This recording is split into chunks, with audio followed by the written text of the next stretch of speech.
예, 안녕하세요. 서비스 기술 교육 강의 시작하겠습니다. 이번 시간 강의 주제는 네트워크 카메라 시리얼 펌웨어 업로드이고요. 시리얼 펌웨어 업로드란 저희가 일반적으로 알고 있는 이미지 파일을 카메라 웹뷰어를 통해서 직접적으로 통해서 파일 한 개를 올리는 방식이 아니고 여러 개의 파일로 구성된 다른 포맷의 파일을 시리얼 통신을 통해서 카메라로 컴퓨터를 통해서 직접 업로드하는 방법입니다. 시리얼 펌웨어 업로드를 사용하게 되는 이유와 경우를 말씀드리면 카메라가 자체가 하드웨어적으로는 아무 문제가 없는데 내부적 메모리 내부에서 펌웨어 어플리케이션이 손상이 되었을 때 시리얼로 시리얼 펌웨어 업로드를 통해서 메모리에 직접적으로 펌웨어를 리라이팅하면서 카메라를 복구시킬 수 있는 방법이고요. 시리얼 펌웨어 업로드를 통해서 자재가 단종된 제품의 수리를 시도해 보시거나 현장에 출동하셨을 때 제품의 자재 교체 없이 수리를 그곳에서 직접 한번 시도를 해보실 수 있는 방법이 되겠습니다. 네트워크 카메라 시리얼 펌웨어 업로드를 위한 교육 준비물은 네트워크 카메라와 PC, 그 다음에 네트워크 카메라와 PC 간의 통신을 가능하게끔 해주는 지그와 그 다음에 USB2 RS232C 컨버터가 사용됩니다. 본 교육과 같은 경우에는 YGNet3 네트워크 카메라를 기본으로 하고 있고요. YGNet3 네트워크 카메라의 시리얼 펌웨어 업로드를 위해서는 당연히 YGNet3용 네트워크 카메라 지그가 필요하고 지그 케이블, 그 다음에 범용으로 사용되는 시리얼 통신 소프트웨어가 필요합니다. 해당 지그와 케이블 같은 경우는 보시는 바와 같이 자재를 신청해서 사용하실 수 있고, 이 지그를 사용해서 펌웨어를 업로드할 수 있는 모델은 명기된 제품들과 같습니다. 시리얼 펌웨어 업로드를 위해서 일단 준비된 지그와 케이블들을 연결해 주시고, 카메라와 시리얼 통신을 하는 데 사용되는 프로그램을 본 교육에서는 푸티라는 소프트웨어를 사용하고 있습니다. 그래서 이 본 소프트웨어를 실행해 주시면 설정해야 될 부분이 컴포트와 스피드, 커넥션 타입이 있는데요. 컴포트는 사용하시는 케이블이 어느 컴포트를 점유하고 있냐 확인하셔서 거기에 맞게끔 컴포트를 입력을 해주시면 되고, 스피드는 115,200, 커넥션 타입은 시리얼로 선택을 해주시면 됩니다. 그 다음에 지그에 있는 플랫 케이블을 카메라의 메인보드에 연결을 해주시는데, 메인보드마다 지그 케이블 연결되는 위치가 다르니까 이 부분을 한 번씩은 확인해 주셔야 되고요. 그 다음에 푸티 소프트웨어에서 오픈 버튼을 클릭해 주시면 이와 같이 커맨드 창이 실행되게 됩니다. 이 상태에서 카메라를 전원을 연결하면 부팅 과정이 이제 내부적인 프로세스가 실행됐던 그 창에 표시가 되기 시작하고요. 이 상태에서 키보드의 스페이스바를 누르고 계시면 중간에 부팅 과정이 완료되지 않고 멈추면서 이제 카메라가 명령 입력을 대기하는 프롬프트 커서 입력 대기 상태가 됩니다. 카메라는 부팅 과정이 멈춘 상태로 이 상태로 잠깐 두시고요. 여기서 저희가 준비해야 될 프로그램이 하나 더 있는데요. TFT 서버 프로그램이고 저희는 TFT PD32라는 소프트웨어를 사용했습니다. 이 프로그램의 역할은 카메라와 연결돼서 통신하고 있는 PC를 업데이트 서버로 동작을 하게끔 해주는다고 이해를 하시면 될 것 같고요. 이 프로그램을 실행하신 다음에 PC 내에 저장된 시리얼 펌웨어들의 경로를 브라우저 버튼을 클릭하신 다음에 설정해 주시면 됩니다. 그 다음에 서버 인터페이스 옵션 설정 창을 통해서 사용하고 계시는 PC의 IP 주소를 선택을 해주셔야 되는데요. 복수의 IP를 사용하시는 게 아니고 한 개의 IP만 사용하고 계신다면 그대로 두어도 무방합니다.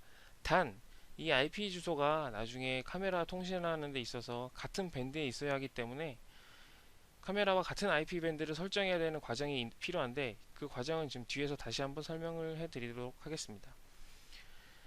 아까 부팅 과정을 멈춰둔 카메라로 다시 돌아와서요. 커맨드 창에 PRI라는 커맨드를 입력하시면 지금 현재 카메라가 기억하고 있는 몇 가지 설정 정보를 보여줍니다.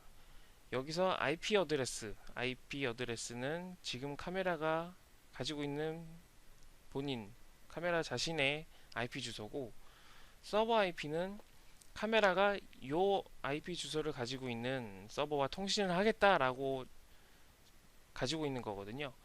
그래서 지금 저희가 여기 예제상에서 보시면 IP 주소가 192.168.1.135인데 카메라는 1.100을 주소를 가진 서버와 통신하겠다라고 하고 있습니다. 그래서 여기서 이 주소를 변경해주는 과정이 필요한데요. IP 주소의 변경은 이와 같이 명령어를 사용해서 변경할 수가 있는데요. 일단 기본적으로 카메라와 PC의 IP는 같은 밴드 안에 있어야 합니다. 그래서 카메라의 IP를 PC IP와 같은 밴드에 있게끔 변경하시거나, 아니면 PC IP를 카메라와 같은 밴드에 있게끔 IP를 변경하시는 두 가지 방법을 사용하실 수 있고요. 이와 같이 PC IP를 그대로 두고 카메라가 기억하는 PC IP를 변경하려 하실 경우는 setDNB 서버 IP 192.168.135, 지금 저희가 예제에 사용하고 있는 PC 주소가 135니까 이렇게 입력을 하시면 되고, 카메라의 IP를 변경을 하시겠다, PC의 IP는 그대로 두고 카메라 IP를 변경하시겠다 싶으시면 setDNB IP 어드레스 192.168.1. 뭐 어떤 IP든 PC와 같은 밴드에 있게끔 IP 주소를 변경해 주시면 됩니다. 이와 같이 setDNB 하고 띄고 입력을 해주셔야 제대로 입력이 되고요. 그 다음에 모든 명령어를 입력하신 다음에 setenb라고 입력을 해주셔야 변경한 값이 제대로 저장이 됩니다. 그래서 저장이 완료된 다음에 이 앞 과정에서와 같이 pri 명령어를 한번 더 치셔서 제대로 업데이트가 되어 있는지 한번 확인해 보시면 될 것 같고요. 그 다음에 이런 IP 설정 과정이 모두 완료가 된 뒤에 run 띄고 업데이트 언더바 all 이라고 명령어를 넣으시면 자동으로 저장해 두셨던 폴더의 시리얼 펌웨어가 카메라로 업데이트 되게 됩니다. 이와 같이 업데이트 과정이 샵 표시가 늘어나면서 이제 진행 과정이 표시가 되는고요. 모두 업데이트가 완료되었을 때 자동적으로 시스템이 재부팅 되는데, 그 다음에 재부팅까지 완료가 된 뒤에 카메라가 정상 종다가 했는지 확인을 해보시면 됩니다. 그 다음은 YGN3 카메라가 아니고 SMB 2000, 3000, SND 3080 시리즈의 시리얼 펌웨어 업로드 방법입니다. 동일하게 푸티 소프트웨어와 같은 설정 방법이 사용되고요. 시리얼 케이블은 동일하게 쓰시겠지만 지그가 다른 지그입니다. 그래서 이 지그만 차이점을 확인해 주시면 될 것 같고, 그 다음에 역시 동일하게 메인보드에 지그 케이블 연결될 위치를 찾아서 연결해 주시면 되고요. 동일하게 설정하신 후 컴포트와 스피드, 시리얼 커넥션 타입을 설정해 주시고 오픈하시면 카메라의 부팅 과정을 볼 수 있는 시리얼 창이 열립니다. 그 다음에 카메라 전원을 연결하시고 부팅 과정을 보실 때 스페이스바를 누르고 계시면 역시 아까 전과 같은 방법으로 카메라가 부팅 과정에서 중간에 멈추게 되고 명령어 입력을 대기하는 커서가 표시가 됩니다. 여기서도 동일하게 TFT-PD32 프로그램을 사용하셔서 시리얼 펌웨어를 저장해 둔 곳에 경로를 설정해 주시고요. 동일하게 서버 IP를 확인해 주시고, 이 과정은 앞전 YGN3 카메라의 그런 설정 과정과 동일합니다. 동일하게 IP 어드레스와 카메라 IP 어드레스와 통신하는 서버, 즉 사용하시는 PC의 IP 주소를 확인하시고 같은 밴드에 있게끔 명령어를 사용하셔서 변경을 해주시면 되고요. 단 여기서 펌웨어 업로드 방법이 조금 더 복잡합니다. YGN3 카메라 같은 경우는 run update all이라는 명령어를 한 번만 입력해서 자동으로 전 과정이 진행되는데, 보험 카메라 같은 경우는 몇 가지 과정이 더 추가되어 있습니다. 일단 올라가는 펌웨어 자체도 커널 파일과 RFS 파일로 나눠져 있는데, 일단 커널 파일 업로드 부분 설명해 드리겠습니다. 커널 파일 업로드를 위해서는 일단 커널 파일이 위치할 부분의 메모리를 먼저 비워 주셔야 되는데요. 이와 같은 명령어가 사용됩니다. protect off 무슨 번지, 그 다음에 erase 무슨 번지, 이게 커널 파일이 들어갈 부분에 메모리 번지에 대한 락을 풀어달라, 그 다음에 락을 해제한 다음에 해당 번지의 내용을 지워라 라는 명령어이고요. 이 명령어를 실행하신 뒤에 그 다음에 tft boot 어떤 번지, 그 다음에 UI 이미지 3000, 이게 커널 파일명이었죠. 이 커널 파일을 이 번지를 가지고 있는 이 번지에 해당하는 임시 메모리에 업로드해라 라는 의미로 생각하시면 됩니다. 그래서 일단 커널 파일을 카메라 내 다른 임시 메모리에 업로드 해둔 다음에 그 다음에 cp.b 그 다음에 번지 주소가 나와 있죠.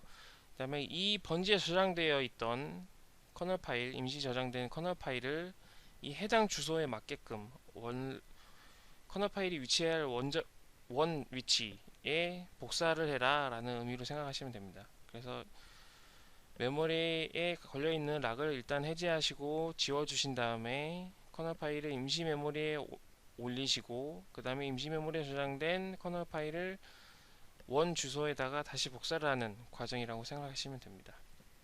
이와 같은 과정을 이제 진행하시면 이렇게 진행 바가 표시가 나타나고요. 완료되면 플래시 메모리에 기록이 완료되었다 라고 메시지가 나타나는 걸 확인하실 수 있습니다. 그 다음에 RFS 파일을 업로드하는데 커널 파일 업로드와 동일한 방법을 사용합니다.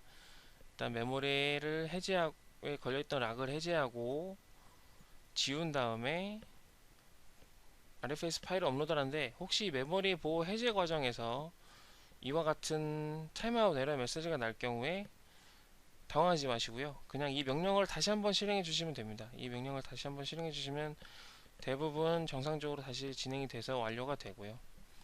그 다음에 앞전 커널 파일의 과정처럼 동일하게 임시 메모리에 올렸다가 이 파일을 올렸다가 그 다음에 또 이 주소에 들어가 있는 RFS 파일을 원 위치에다가 다시 복사를 해라 라는 식입니다. 그래서 역시 또 복사가 완료돼서 copy to flash done 메시지를 확인하고 나시면 다시 명령어를 대기를 하는 프롬프트 대기 상태로 돌아가게 되고요. 여기서 boot라는 명령어를 주시면 자동으로 시스템이 재시작되고 부팅이 완료된 후에 카메라의 정상 동작 여부를 다시 확인해 주시면 되겠습니다. 예, 이것으로 네트워크 카메라 시리얼 펌웨어 업로드 서비스 교육 과정을 마치겠습니다. 감사합니다.